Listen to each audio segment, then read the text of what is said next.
amigos, ¿qué tal? Muy buen día. Les saluda a su amigo Julio César Hernández. Estamos iniciando con este programa llamado Hechos, Realidades y Ficciones del Derecho. Tenemos un invitado especial, el doctor Jorge Ortega Camacho, quien nos va a hablar acerca de la acción reivindicatoria. También nos acompaña el conductor de este programa. Adelante, licenciado, preséntese, por favor. Cómo no, muy buenas tardes. Es un gusto el día de hoy en la tarde estar con ustedes en este nuevo programa, el cual, como ya lo ha descrito Julio César, pero es el día a día del derecho con lo que vamos a iniciar. El día a día del derecho vamos a iniciar con este programa en el sentido de que el día de hoy tenemos un gran invitado, un maestro, el cual Julio nos hará el favor de darnos su curricular. Adelante, Julio. Claro, es un placer. Bueno, como yo le había mencionado anteriormente, el doctor Jorge Ortega Camacho tiene el honor, y más que nosotros tenemos el honor de que accediera a acompañarnos. Doctor, le agradecemos por acceder a acompañarnos y inaugurar este programa, que es nuestro primer programa al aire. De antemano muchas gratificaciones, y procedo a dar una breve semblanza de su currículum. El doctor es licenciado en Derecho por la Universidad Nacional Autónoma de México, Facultad de Estudios Superiores en Aragón, en donde se graduó con mención honorífica, presentando la tesis El perito tercero en discordia en el juicio oral civil y mercantil, analizando la propuesta de la reforma. También es maestro en Derecho Constitucional y Derechos Humanos en la Facultad de Derecho de la Universidad Nacional Autónoma de México. Es perito práctico en Criminalística de Campo por el Instituto Interamericano de Ciencias Forenses. También es perito en Psicología Jurídica por el Instituto Nacional de Desarrollo Jurídico. Además es coach para hablar en público, certificado internacionalmente por el Centro de Comunicación y Consultora Semiológica Empresarial SC.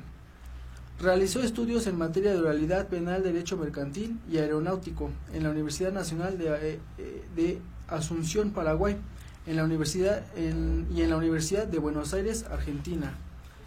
También además ha colaborado en la Procuraduría General de la República en los juzgados 62º de lo civil y 19º civil del proceso oral en el Tribunal Superior de Justicia de esta Ciudad de México, así como en la segunda y tercera sala civil del mismo tribunal, en donde ha desempeñado funciones de archivista administrativo especializado, técnico especializado, pasante de derecho, secretario particular del magistrado, secretario de acuerdos de proceso oral.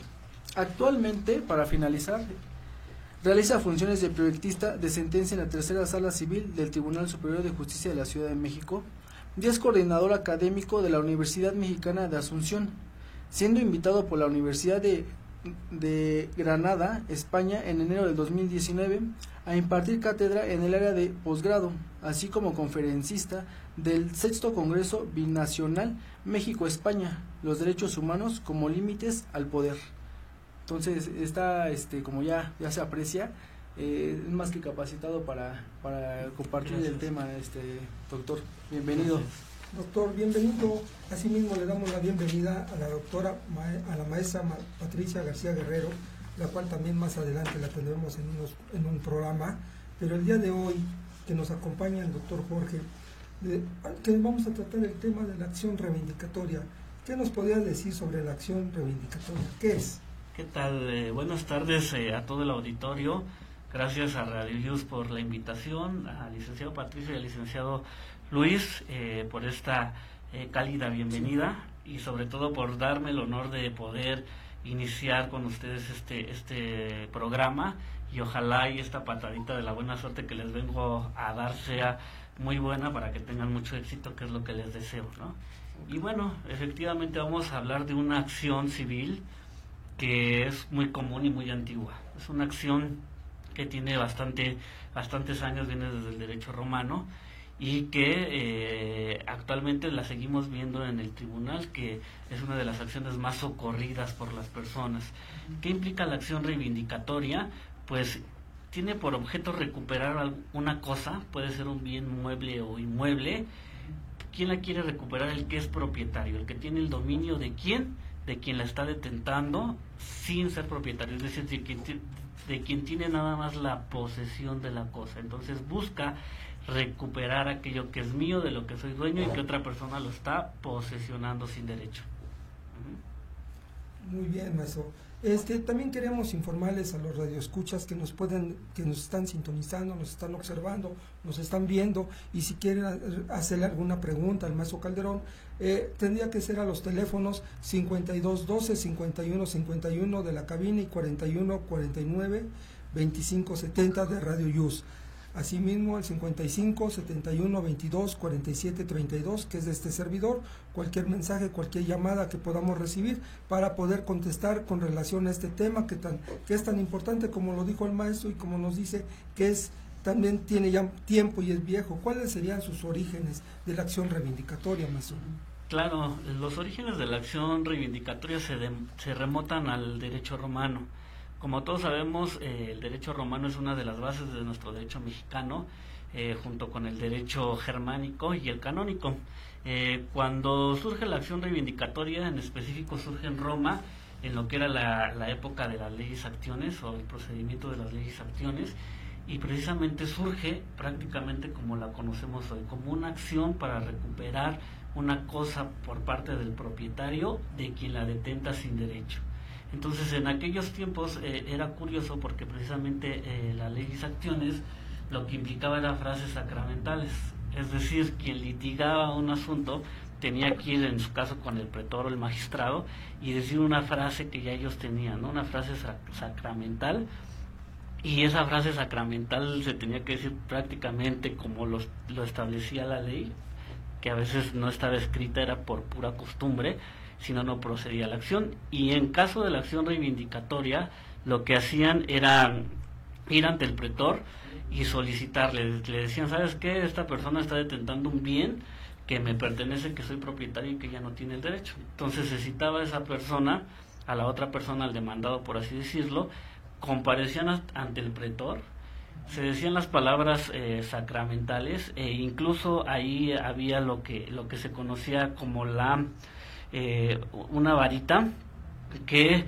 era, si no mal recuerdo, les llamaban la vendetta. Entonces una persona hacía la vindicatio y otra la reivindicatio. ¿Qué quería decir esto?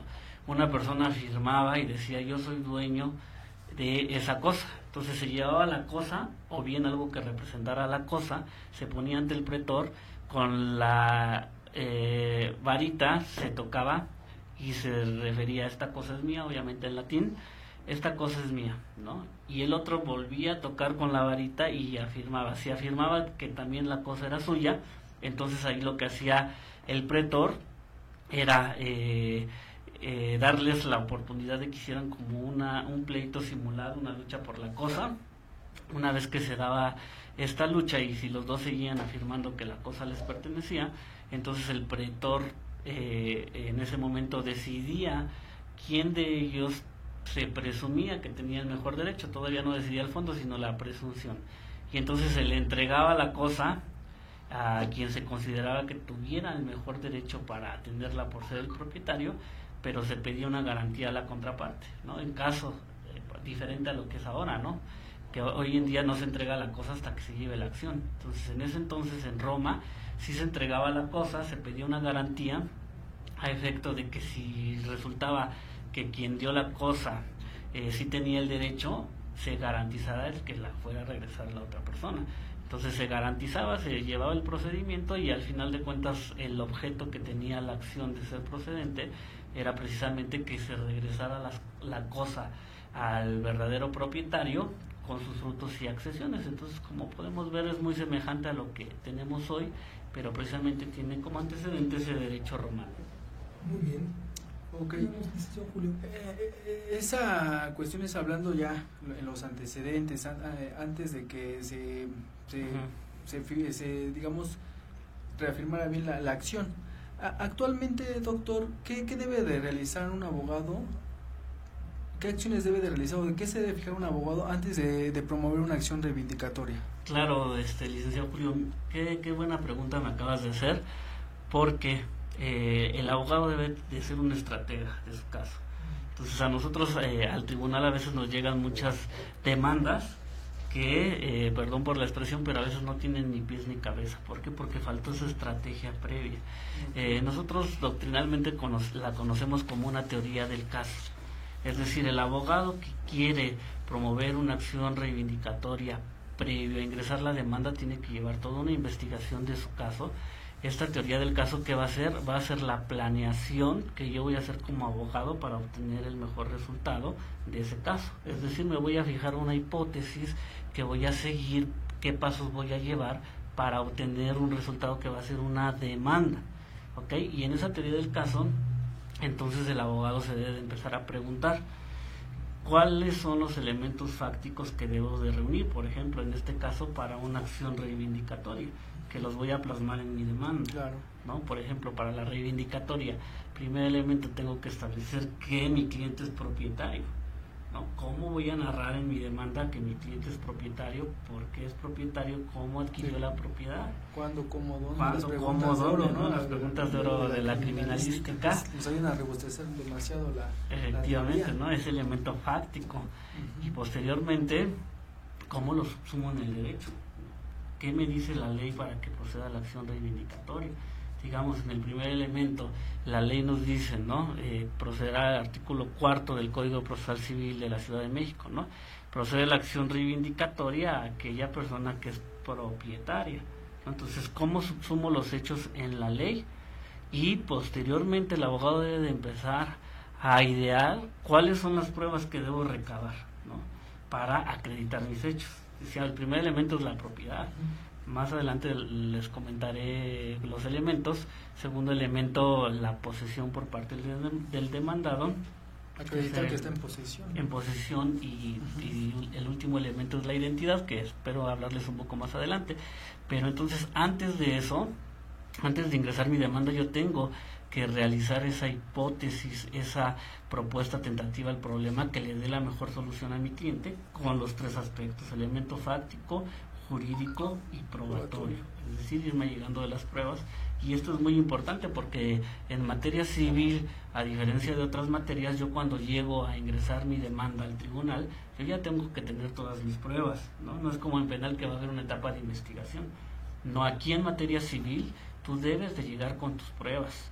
Y por ejemplo, la ley te exige que adjuntes los documentos que tengas en tu poder y que te van a servir como documentos base de la acción o como documentos prueba, porque posteriormente no los vas a poder exhibir, claro, a menos que cumplas con requisitos como que manifiestes bajo proceso de verdad, los exhibirás que no los tienes a tu disposición pero ya los solicitaste, o que tienes imposibilidad porque pues por ley no te los pueden dar a ti. Pero de ahí en fuera ya debemos de llegar con nuestro caso cocinado, con una demanda bien elaborada para que pueda ser presentada ante el tribunal. Y dentro de estas cuestiones, obviamente, el abogado debe de ver lo que es los presupuestos procesales de la acción para que ese proceso camine bien antes de ingresar la demanda, y las condiciones generales de la acción que tienen que ver con la procedencia del derecho de fondo que se está cuestionando. Entonces son puntos medulares que no nada más es llegar e ingresar la demanda, sino que yo ya debo de llevar toda una estructura y una estrategia, un mapa, una guía, una visión, una brújula, si así lo quieres ver, de a dónde voy a llevar ese caso, y ya llegar con mi caso, se los reitero, cocinado, para pues que tenga al final un resultado favorable. Digamos, economía procesal, principios inmediatez, que en su experiencia como como servidor, ¿qué tan bien hechas, qué tan bien preparadas están esas demandas que se llegan a presentar? Mire, hay de todo. Como en todos los ámbitos de la vida, hay excelentes abogados que conocen bien la teoría, que conocen la teoría general de la acción civil, que es muy importante, que manejan los presupuestos procesales de la acción, las condiciones generales de la acción, los elementos de procedencia de cada una de las acciones, y que entonces llegan y te presentan una demanda formal y sustancialmente válida que tú puedes estudiar y que te va a llevar a un buen litigio, ¿no? Y como todo en la vida, también hay abogados que no ponen la pericia adecuada, ¿no?, que se requiere para llevar un asunto. No te podría decir cuáles son los más o cuáles son los menos, porque en realidad hay de todo tipo de abogados, pero puedo rescatar que sí hay abogados también que llevan una excelente defensa desde el inicio de sus clientes, y otros que, bueno, deberían de tener un poquito de mayor diligencia, porque hay asuntos que bueno, desde las demandas están perdidos, ¿no? Claro. Y es feo que un asunto se pierda por culpa del abogado. Sí, no ofreció una prueba correctamente o ya no es tiempo, ¿no? Se precluyó su derecho, y eso es, digamos, eso es lo terrible, ¿no? De que a veces sucede cuando lo quieres hacer valer. Claro, por ejemplo, en la reivindicatoria, que uno de sus elementos de procedencia es acreditar la propiedad, ¿no? Imagínate que el abogado no adjunta la escritura o el documento con que demuestre la propiedad de su cliente. Desde ahí, pues ya se va viendo que esa demanda no va a prosperar, porque no tiene uno de los elementos. Un sustento básico. Efectivamente. Muy bien, eso. ¿Cuáles son esas pajas a las cuales se enfrentan el día a día? Porque es más paja en una demanda, a veces que usted dice, esto no es procedente.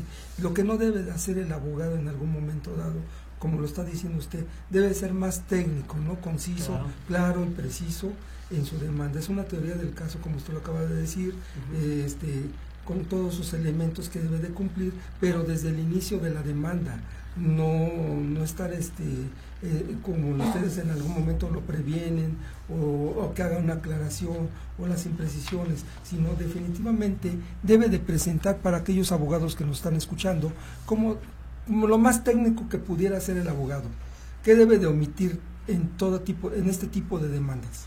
Claro, en este tipo de demandas el abogado debe de ir a los elementos de procedencia de cada una de las acciones que esté intentando, saber cuáles son mis pretensiones que estoy solicitando, y entonces eso me va a evitar que yo tenga paja o que yo tenga cuestiones que nada tienen que ver con el asunto. Por ejemplo, si yo voy a generar o a accionar la reivindicatoria, a promover esa acción, entonces yo como abogado empiezo a conocer mis presupuestos procesales de la acción primero, ¿no?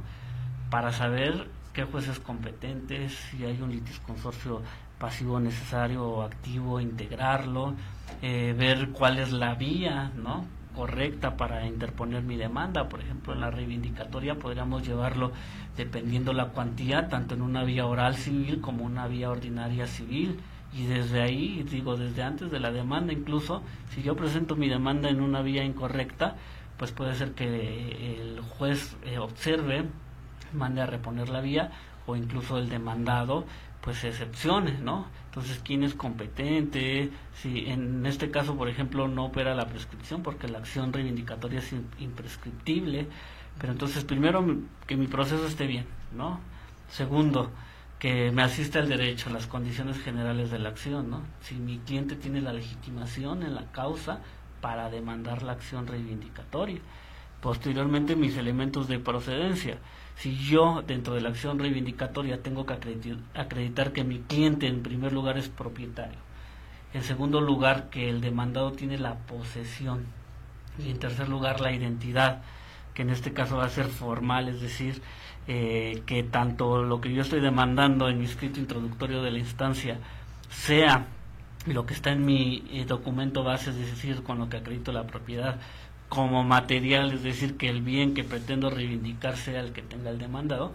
Entonces yo ya en mi demanda me voy a ir a tratar de narrar esos hechos, de acreditarlos con las pruebas, irlos relacionando con las pruebas, y entonces yo ya no hago una demanda que sea una novela o que tenga tanta paja, porque yo ya voy directo a los elementos que tengo que acreditar dentro de mi acción. Por ejemplo, les digo la reivindicatoria, así como si tengo prestaciones accesorias, dígase frutos civiles, entonces yo ya voy viendo qué tengo que acreditar y lo voy enfocando. Todo esto, les repito, gracias a que ya tengo una teoría del caso de la abogada. Entonces esa es la paja que los abogados deben de ir quitando. Deben primero establecer mis presupuestos procesales de la acción, si ya están colmados, si tengo las condiciones generales de la acción, y entonces sí, irme a los requisitos de procedibilidad de mi acción para tener un caso sólido. Muy bien, Mazo. Adelante.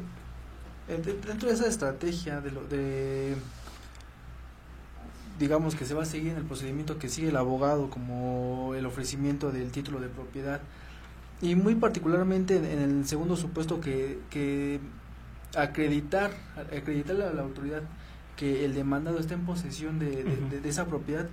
¿Qué pasa en los casos o cómo se llevan esos casos en los cuales el demandado, digamos, se sale o denega esa posesión? Uh-huh. ¿Qué pasa en ese caso, doctor? Ok, hay asuntos en donde se ejerce la acción reivindicatoria y quien está en posesión del inmueble al ver que le llega la demanda, lo deja, ¿no? Uh-huh. En posesión, y muchas veces lo deja en manos de una tercera persona, ¿no? Para que digamos, ¿sabes qué? Yo ya no estoy en posesión, entonces lo dejo a él. Ahí, por ejemplo, se podría integrar un litisconsorcio pasivo necesario, porque tendríamos que demandar al poseedor originario y al que se lo dejó, en posesión, es decir, a los dos los vamos a demandar, porque esa persona lo que está haciendo es, para evitar los efectos de la reivindicatoria, entonces está dejando en posesión algo más para evitar la acción. A un tercero, entonces ahí habría que demandar a los dos a efecto de que se integre ese litisconsorcio pasivo necesario, pero no por el hecho de salirse evade la acción reivindicatoria cuando él estaba en una posesión que nosotros denominamos originaria. Porque lo que la mayoría de la gente piensa, y inclusive algunos abogados, es que se queda sin acción, ¿no? Exactamente. Que la acción reivindicatoria no prospera por la simple acción de no estar en posesión del demandado de la propiedad. Maestro, en ese tipo de acción me imagino que debe de existir una jurisprudencia que tenga las características para que aquel abogado que nos está escuchando, aquellos postulantes, litigantes o aquellos ciudadanos pudieran darle lectura, conocerlo más para poder plantear bien sus litis. Claro. La jurisprudencia, el rubro es reivindicatoria, elementos de la, así la pueden buscar, no recuerdo el número de registro, pero así la pueden buscar y ahí claramente les especifica los elementos que les he venido estableciendo. Okay. Dentro de esta acción, ¿cuáles serían las principales excepciones que se pueden poner en contra de la acción reivindicatoria? Bueno, depende de cada caso en concreto, pero principalmente con la experiencia que he tenido en este tipo de asuntos, pues muchas veces promueven la prescripción adquisitiva, es decir, la usucapión, como también se conoce, donde el demandado dice, sí, ok, ¿sabes qué? Sí estoy en posesión del bien inmueble, pero ya cumplo con los requisitos que me exige la ley para prescribir de buena fe o de mala fe el bien inmueble, ¿no? Que ahí hay que tener mucho cuidado, porque como parte demandada, si yo planteo como estrategia o como teoría del caso del demandado, decir, ¿sabes qué? Voy a prescribir el bien inmueble y no me fijo que acredite bien los elementos que nos pide la ley, por el contrario me voy a ver perjudicado, si así lo queremos ver, porque hay jurisprudencia que nos establece que quien reconviene la prescripción o se excepciona, porque puede ser vía reconvención o vía excepción, por medio de una prescripción adquisitiva, pues está acreditando el elemento de su contraparte, que es que tiene en posesión ese bien inmueble, ¿no? Porque si yo te digo, ¿sabes qué? Te reconvengo o me excepciono porque hay una prescripción o ya adquirí la propiedad por el paso del tiempo y las características que se requieren para poseer de ese bien que tú me pides que te devuelva, estoy acreditando la identidad, ¿no? Uh-huh. Bueno, otra de las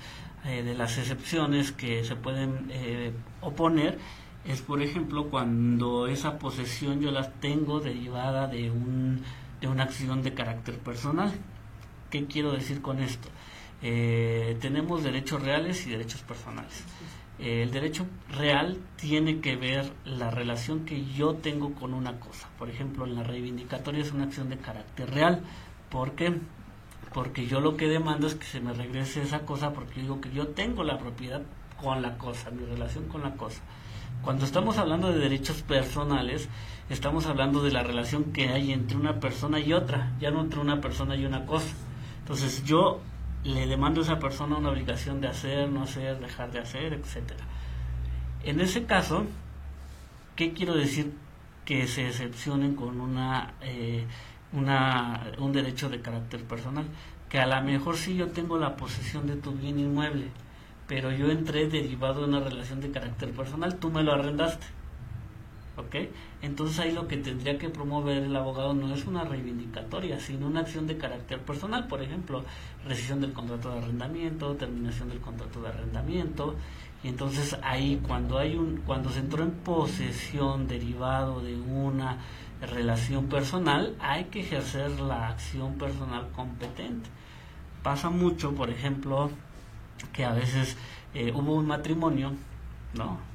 Procrean hijos derivados de ese matrimonio, pues vamos a poner el esposo o la esposa, pues le da acceso a la pareja, a los hijos, hacen ahí el domicilio conyugal, posteriormente se pelean, se sale y dice, bueno, yo soy propietario, ahora quiero que me regresen mi bien, ¿no? Yo quiero promover la acción reivindicatoria contra mi esposa y mis hijos para que me devuelvan ese bien del que soy propietario.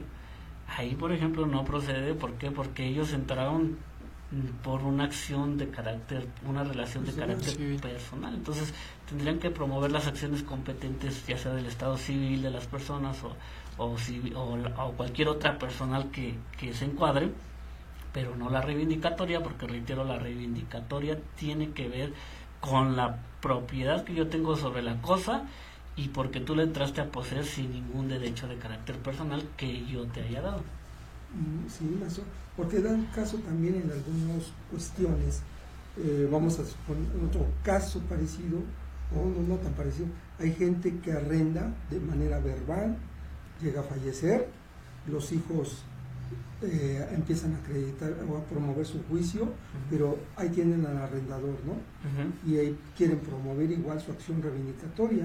Claro. Igualmente considero yo que no pudiera darle paso tampoco a esa, porque tendría que agotar los principios ahí. Claro que sí, igual, por ejemplo, en ese caso, ya falleció el papá, ¿no? Y los hijos heredan, se lleva el juicio sucesorio, están en eso, y entonces ellos se vuelven causavientes de el padre que falleció, y entonces ahí hay una subrogación de derechos, es decir, ellos, aunque no fueron los que en un principio celebraron el contrato, al heredar ese bien inmueble que estaba dando en arrendamiento, se subrogan en todos y cada uno de los derechos, y de igual forma, si quisieran recuperar ese bien, tendrían que promover la acción personal respectiva para acreditar o para que les devolvieran el bien, más no así la reivindicatoria, porque hay un bien dado en arrendamiento.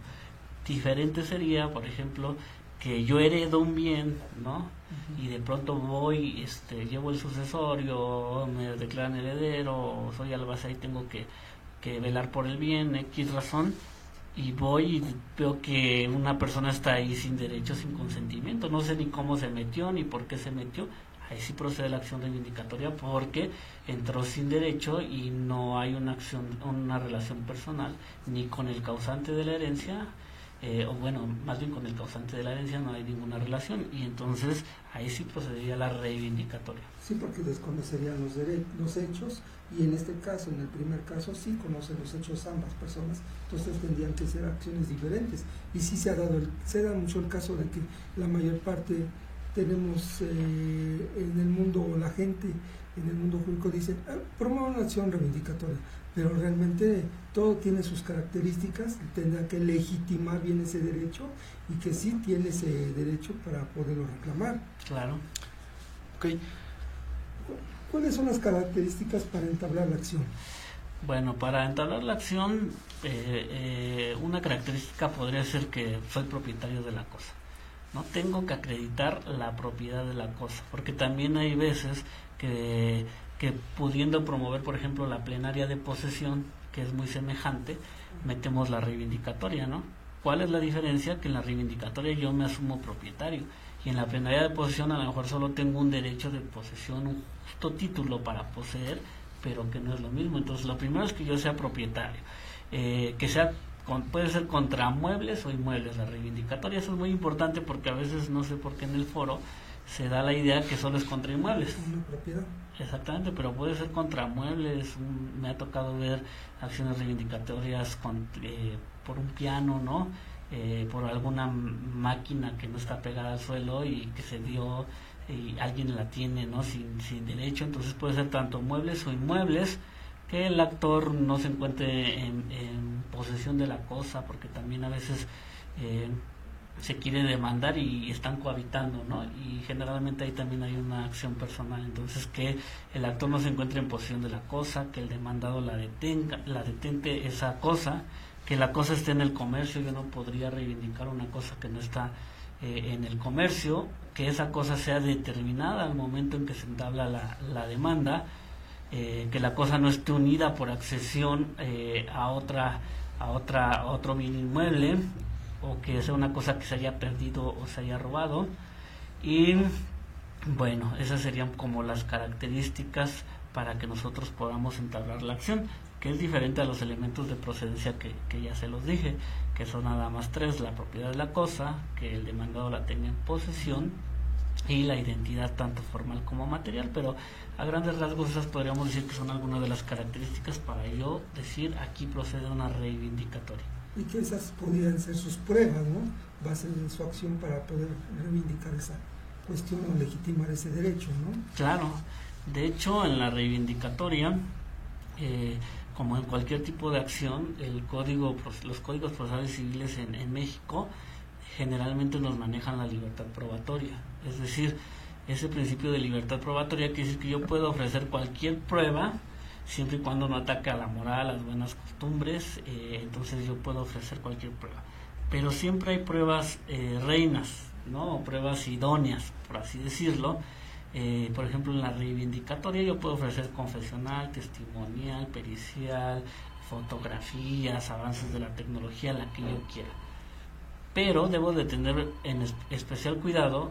Para el primer elemento, propiedad, la prueba idónea va a ser una documenta, ¿no? Que acredite que soy propietario, una escritura pública, alguna sentencia en donde haya establecido la propiedad de la cosa. En segundo elemento, la posesión, pues la prueba idónea, más no la única, va a ser la testimonial, ¿no? Porque ¿cómo puedo acreditar que alguien está en posesión de un bien? Pues simple y sencillamente por medio de los sentidos, ¿no? Claro. De que los testigos digan, ¿sabes qué? Ahí está. Claro, hay otras pruebas que podrían concatenarse, como la confesional, en donde reconozca el demandado que efectivamente está en posesión, pero la idónea, por ejemplo, en ese elemento sería la testimonia. En la identidad de inmuebles, a veces se da que no corresponde porque hubo una variación no sé, en la nomenclatura del inmueble, o que no sabemos si el demandado corresponde el bien que tiene el demandado con el que está en posesión o con el que estoy pidiendo. Pues ahí, por ejemplo, podría hacer la prueba idónea, la pericial en topografía o en agrimensura, que establezca que precisamente hay una identidad entre el inmueble, ya sea que estoy reclamando y el que está en mi documento base, o bien el inmueble que tiene el demandado y del que estoy reclamando. Entonces, les reitero, aunque pueden ser diversas pruebas que se deben de concatenar, y que es lo ideal que se traigan varias pruebas que se robustezcan, esas serían para mí las idóneas en este tipo de acción para los elementos de procedencia. Sí. Maestro, le mandan un saludo y dicen que es una excelente información la que usted nos está proporcionando en este momento. Es a Celi Pedraza le mandamos un cordial saludo y gracias por su llamado y que nos sigan escuchando, y esperamos más llamadas para que nos llamen y nos estén pidiendo sus preguntas, aquí aprovechando ahorita al maestro, ¿no? Que nos diga todo lo que se pueda, claro, explotarlo, sacarlo. Gracias a Celi Pedraza por la llamada. Sí. Maestro, ¿entre concubinos pudiera existir la acción? No, por lo que comentaba, un concubino entra igual que por ejemplo, un cónyuge, es decir, tanto el matrimonio como un concubinato, entra por una relación de carácter personal. Es decir, yo, propietario del bien, te di la oportunidad o el permiso de entrar a poseerlo, derivado de una cuestión de carácter personal, que en su momento eras mi concubina. Ahora ya no somos nada, nos peleamos, nos odiamos o no sé, y yo quiero que te salgas tengo que promover la acción personal correspondiente para que esa persona deje el inmueble. Yo no podría demandar la reivindicatoria porque ella entró derivado de una relación de carácter personal, que fue el concubinato a poseer el inmueble. Muy bien. Okay. Díganos, Doctor, retomando el ejemplo que nos había dado hace un momento, en cuestión de que la persona que reclama una herencia en la acción reivindicatoria y esta persona demandada ofrece un título de propiedad, ¿qué sucede ahí en esa acción que él ofrece? Claro, en el entendido de que, por ejemplo, yo vengo a demandar la reivindicatoria. Como se los comentaba, yo al demandar la reivindicatoria tengo que basarme en un título de propiedad. Suele ser que el demandado al contestar diga, espérate, ¿no? Como pasaba en el derecho romano, yo sostengo que yo también soy propietario. Y entonces tengo un título de propiedad. Ahí lo que debe de hacer el juzgador es valorar ambos títulos. Puede ser que el demandado incluso oponga la nulidad del título del actor, o bien no es necesario que lo oponga, y entonces simplemente lo que va a hacer el juzgador es entrar a la confrontación de ambos títulos para resolver quién de los dos tiene mejor derecho. Es decir, los dos me están exhibiendo un título de propiedad. Entonces yo como juzgador determino la eficacia probatoria de cada uno de los títulos y determino a quién le compete la propiedad, ¿no? Por ejemplo, digo, lo común sería que yo tengo un título de propiedad y el demandado no tiene un título de propiedad. Entonces ahí procedería la acción reivindicatoria en favor del actor. Pero otro ejemplo, a lo mejor los dos tenemos un título de propiedad que tienen el mismo origen, es decir, el mismo vendedor, que no se da mucho en México, ¿verdad? No pasa nada. Le vendió a Juanito Pérez y después otra vez necesitó dinero y le vendió a Pedro, ¿ok? Entonces ahí hay jurisprudencias que nos dicen cómo el juez va a calificar la eficacia de los títulos. Digamos, en ese caso, ¿cómo podría solventar el problema? Pues, ¿cuál de los títulos está primeramente registrado en el registro público de la propiedad? O bien, ¿cuál de los títulos tiene fecha cierta? Y entonces ahí le daría valor probatorio a uno de ellos. Hay ocasiones en que los títulos tienen diversos orígenes, es decir, yo tengo un título que me lo vendió Juan Pérez, yo tengo un título que me lo vendió Verónica, y entonces ahí tendríamos que ver, por ejemplo, quién fue el primero que entró en posesión, salvo que entre los vendedores primarios haya habido una controversia y se haya establecido que uno de ellos era el dueño. Entonces ahí el juez lo que va a ir haciendo es calificando la eficacia probatoria de los títulos que le están presentando, y al final va a determinar cuál de ellos es más eficaz para acreditar la propiedad. Y si en ese procedimiento el demandado también oferta como prueba una acción real, un documento de compra y venta.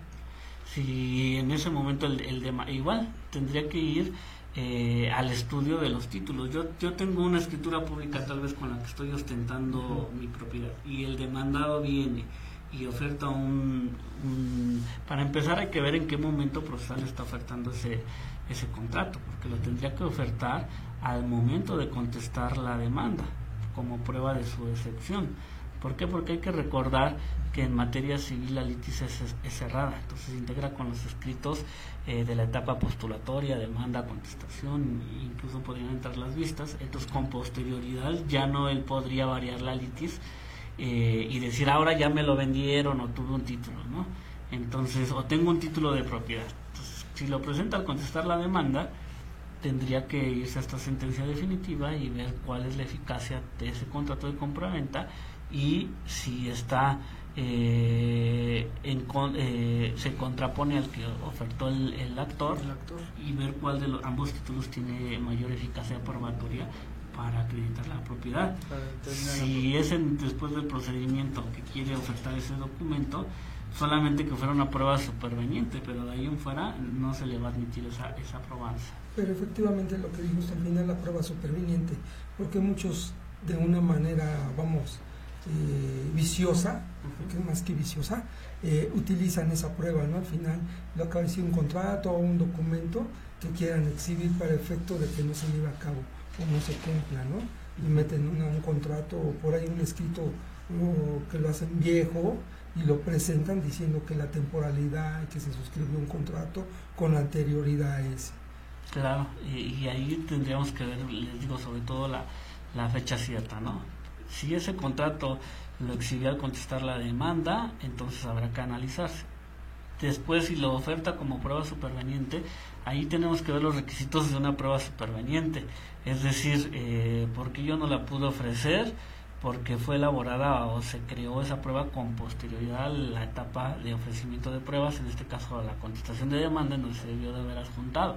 Y entonces ahí ya no aplicaría una prueba superveniente, porque si yo vengo y lo hice viejo y digo es del año del caldo, ya no es, ya no se ofertó, ya no tiene las características de la prueba superveniente, entre ellas que se haya elaborado o confeccionado con posterioridad a la elaboración, al ofrecimiento de pruebas, o bien otro documento superveniente puede ser que yo no tenía conocimiento de ese contrato.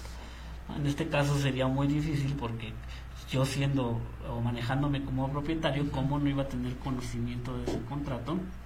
Entonces para mí no se daría ahí una prueba superveniente, y entonces ese documento pues no se admitiría a juicio por no haberse ofertado en el momento procesal oportuno. Muy bien.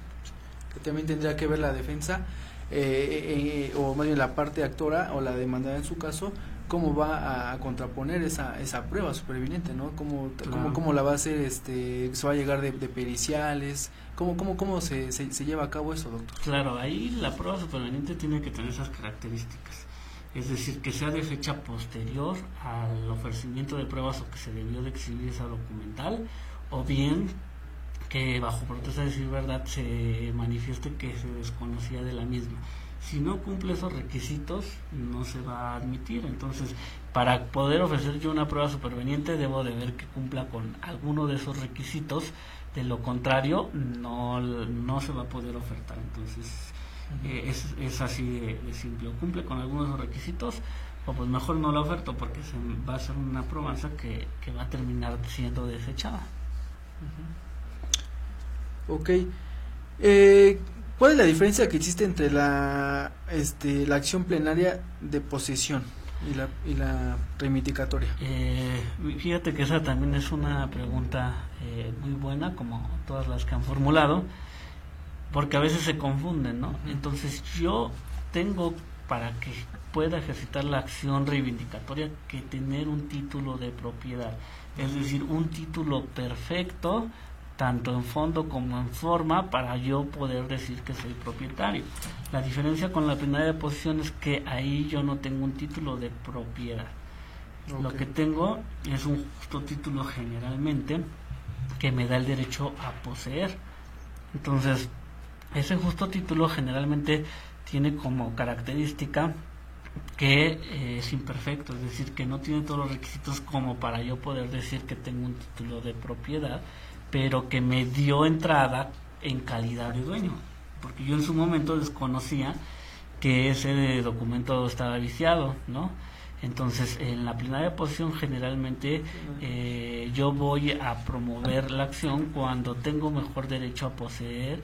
No tengo la propiedad, pero sí el mejor derecho a poseer. A lo mejor ambas partes tienen, a lo mejor yo tengo un justo título y la otra parte nada más entró y me desposesionó de manera furtiva. Entonces ahí yo promuevo. No tendría yo un documento para promover la reivindicatoria, porque no tengo un documento que me dé la propiedad, una escritura pública, y tengo un documento que me da mejor derecho a poseer, lo puedo promover, ¿no? Incluso podría ser por ahí un contrato a lo mejor de arrendamiento, ¿no? Que también es donde se diferencia, que aquí a fuerza soy propietario y aquí no, aquí simple y sencillamente tengo un título que me da derecho a poseer, y entonces yo promuevo la plenaria de posesión en vez de la reivindicatoria.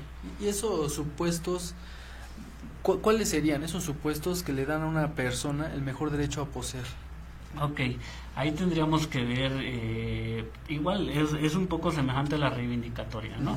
Primero, si yo en la plenaria de posesión establezco, yo tenía la posesión, ¿no? Vino, por ejemplo, X y se metió de manera furtiva, agresivamente y me lo quitó. Entonces, tú tienes un justo título y él no tiene un justo título, ahí prevalecería tu posesión. Claro. Que los dos tenemos justo título, todos tenemos un título para poseer, ¿cuál tiene fecha cierta? ¿No? Podría ser otra de las cuestiones. Okay.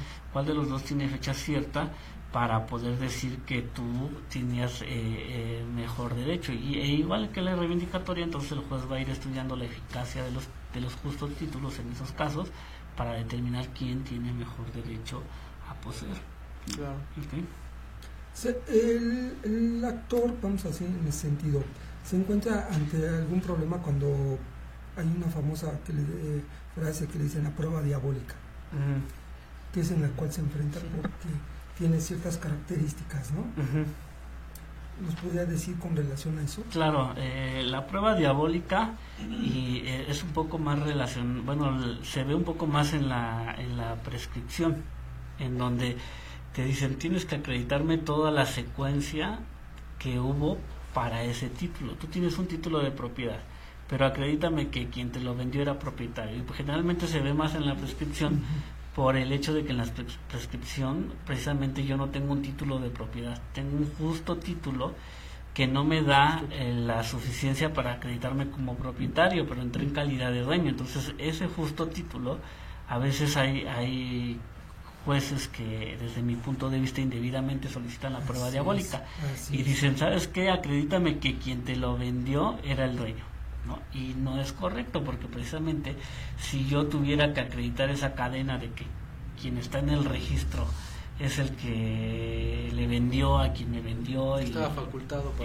facultado, entonces no tendría caso la prescripción adquisitiva, me podría ir al otorgamiento y firma de escritura, ¿no? Pero más se ve reflejado en la acción de prescripción adquisitiva, que también es una acción real muy interesante.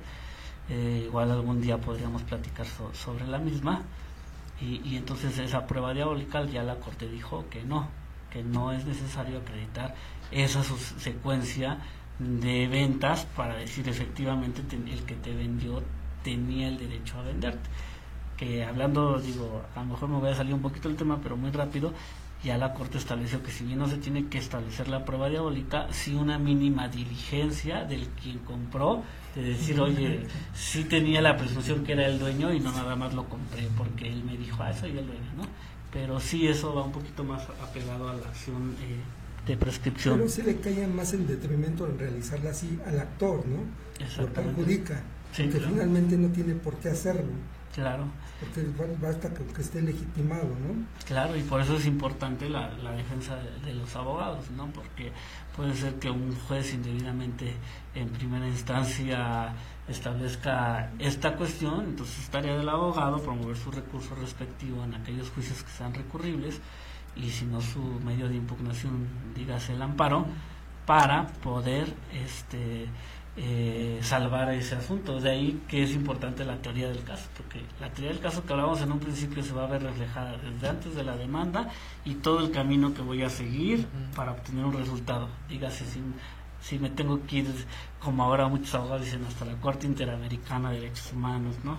Que no es nada fácil llegar hasta ahí, que te admitan un asunto, pero que así ya lo ven como una cuarta instancia, pues, ni modo, ¿no? Hasta ahí voy a ir planeando mi asunto. Ya no les funciona el amparo. Claro, ¿no? Ya no les funciona el amparo. Se ven perdidos, pero ahora han puesto de moda también esa parte, ¿no? Claro. De los derechos, los tratados, y porque dicen ahora ya nos tienen que hacer valer esos derechos, porque la Constitución es parte de... Claro. Entonces, la gente, ¿cree usted que ha abusado la gente en ese sentido?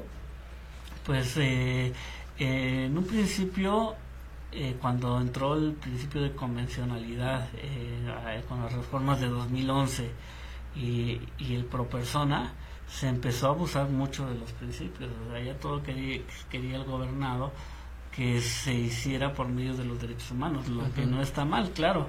Lo bueno es hacer valer derechos humanos, es bueno hacer valer tratados internacionales, es bueno aplicar la convencionalidad, el principio por persona es magnífico, pero no llegar a los extremos, porque había abogados extremistas, ¿no?, que todo lo querían resolver por medio de tratados internacionales y convencionalidad cuando no eran aplicables. O bien nada más te decían, se me violaron mis derechos humanos y aplícame el principio de convencionalidad, ¿no? Y ya la Corte ha dicho, no basta con decir que se te violaron tus derechos humanos, sino explícame cómo se te violaron. Si no, imagínense uno como proyectista, juzgador o el que hace la función de realizar la sentencia, tendría que estudiar todos los derechos humanos para ver si se le violaron. Entonces es muy bueno que se maneje, pero que se sepa manejar cuando sí es procedente aplicar un principio de convencionalidad, un tratado internacional, porque también los tratados internacionales lo vamos a aplicar cuando no exista en nuestra legislación norma que lo regule. Es decir, a lo mejor si el tratado internacional dice lo mismo que nuestra legislación, ¿para qué lo invoco? ¿No? Claro. O bien cuando están en contra la norma internacional y la norma local, ahí sí podríamos decir, ¿sabes qué? Aplícame el control de convencionalidad. Entonces, no tanto que se haya abusado, porque es bueno que los abogados, desde mi punto de vista, hagan no solo valer el derecho interno, sino el internacional en materia de derechos humanos, pero que se haga valer aplicado cuando en verdad sea necesario y el caso lo implique, ¿no? Llegué a ver por rápido un ejemplo, nos decían en un juicio especial hipotecario, aplícame mi derecho humano, principio pro persona, ¿no? A la vivienda. Sí, yo no pagué ninguna amortización de la hipoteca, sí es cierto, pero tengo derecho humano a una vivienda, ¿no? Entonces, privilegia mi derecho humano a mi vivienda sobre su derecho humano del banco, ¿no? A cobrar su crédito. No, tampoco hay que llegar a esos extremos. Sí, porque lamentablemente es como lo acaba de mencionar, se ha abusado de esa característica de los tratados, ¿no? Y también el abogado ha abusado en ese sentido yo considero como las apelaciones cuando suben a la sala, al segundo tribunal de la sala, no articular y concatenar correctamente ese tipo de violaciones que se pudieran haber hecho, ¿no? Claro. Aunque si nada más fuera el procedimiento y está dentro del derecho sustantivo, pues hacerlo valer correctamente, ¿no? Claro. Sin ir más allá. Tal vez hay jurisprudencia que nos pudiera orientar, pero no tanto ir luego a los derechos, porque toda la mayoría, ¿no? Cuando no nos vemos favorecidos, inmediatamente violaron mis derechos, violentaron el proceso y todo eso, y a ustedes eso es como una paja también más, ¿no?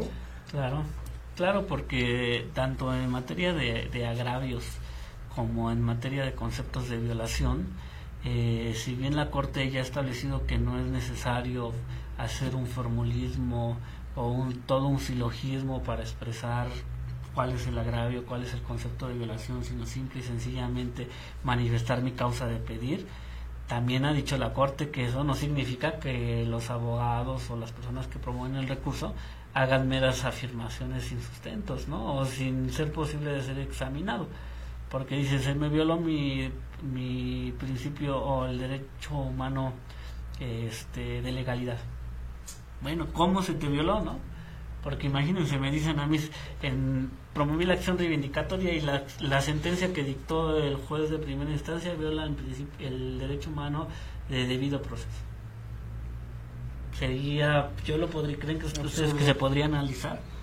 No, ¿verdad? Dime cómo se violó el debido proceso o el principio de legalidad. O sea, no solo me hagas una afirmación, porque si no, por ejemplo, en sala, eso implicaría que yo entre al estudio de todo el asunto, cuando la apelación no es una renovación de la instancia, simplemente es una cuestión revisora de la sentencia a la luz de los agravios que nos están haciendo valer los disconformes. Y lo acaba de decir, es un análisis a la resolución de la sentencia, más no de todo el expediente en contenido incompleto, ¿no? Porque muchos dicen, córrase traslado de todo el expediente y todo y ustedes sí les llega, ¿no? Porque sí les llega a la sala, efectivamente, porque tienen esa obligación los juzgadores de enviar todo, pero cuando dice, bueno, sí, pero su agravio no más es esto, y en qué sentido, qué vamos a estudiar, ¿no? Considero que esa parte, el abogado postulante que nos estén escuchando, ¿qué les recomienda en ese tipo de agravios que sean más Ya, doctor, se nos está acabando el tiempo. Claro. Ok. Sería bueno volver a tenerlo por acá, doctor, para seguir ampliando los comentarios. Pienso que fue una charla muy buena, muy amena y muy rica en conocimiento. Gracias. Sí, se nos está acabando el tiempo, licenciado. Algunas palabras para finalizar, doctor. Pues muchas gracias a todos los que nos oyeron y que seguramente también nos van a oír en las repeticiones que se hacen. Gracias a ustedes por la invitación, a Radio Youth por permitirnos estar aquí y ojalá, y como se los dije al principio, esta es una patadita de la buena suerte para que este programa siga creciendo. Es un placer haber estado con ustedes compartiendo un poco de lo que considero que es la acción reivindicatoria y los demás temas que comentamos, y pues ojalá y nos hagan algunos comentarios que con gusto responderé. En redes sociales me pueden encontrar como Jorge Ortega Camacho. Ahí también me pueden escribir con toda confianza alguna duda, algún comentario, alguna observación de algo que consideren que no fue correcto en esta plática, también es bienvenido. Y bueno, invitarlos a seguir a la página de la Universidad Mexicana de Asunción, de la que soy coordinador académico, y donde también nos pueden hacer llegar sus dudas. Bien, maestro Jorge Camacho, le agradecemos su gran participación en este programa, en el día a día del derecho y en hechos y realidades y ficciones del derecho. Le agradecemos que haya venido. Gracias a ustedes. ¿Una palabra? ¿Está bien? Bueno, les agradecemos. Hasta luego. Gracias. ¿Qué le pareció? Muy bien.